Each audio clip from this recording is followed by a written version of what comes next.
મહાકાય આ ખાડો કોઈ ખોદકામથી નથી બન્યો, પરંતુ આ ભૂવો છે.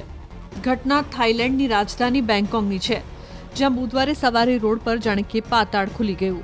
એક પોલીસ સ્ટેશન અને હોસ્પિટલની બાજુમાં જ રોડ પર આટલો મોટો ભૂવો પડ્યો. અચાનક જ રોડ ધસી પડ્યો અને મોટો ખાડો બની ગયો. દાવા પ્રમાણે આ ભૂવો 50 ફૂટ જેટલો ઊંડો અને 90 ફૂટ જેટલો પહોળો છે.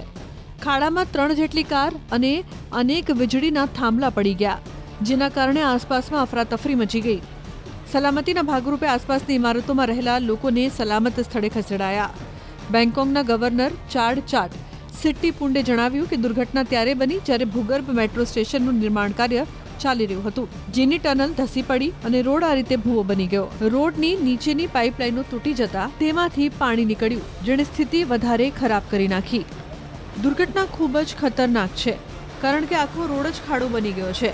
પોલીસ સ્ટેશનની બાજુમાં જ આ ખાડો પડ્યો છે, જેના કારણે પોલીસ સ્ટેશનનો પાયો જ ડગમગી જાય એવી સ્થિતિ ઊભી થઈ.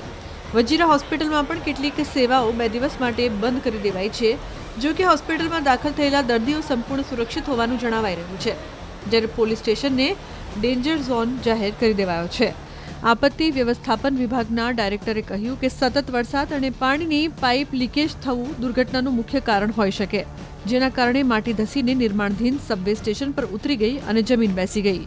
થાઈલેન્ડના પ્રધાનમંત્રી અનુતિન ચારનવીરાકુલે કહ્યું કે સદનસીબે કોઈ મોત નથી થયું, પરંતુ ભારે વરસાદના કારણે જોખમ વધી શકે છે.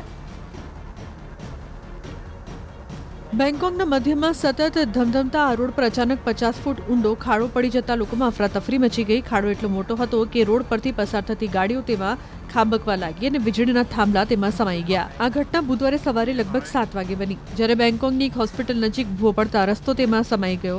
અધિકારીઓએ તાત્કાલિક વિસ્તારને સીલ કરી દીધો અને વાહનોની અવરજવર બંધ કરી દીધી. અધિકારીઓએ આની પાછળ નજીકમાં ચાલી રહેલા નિર્માણ કાર્યને જવાબદાર ઠેરવ્યું છે.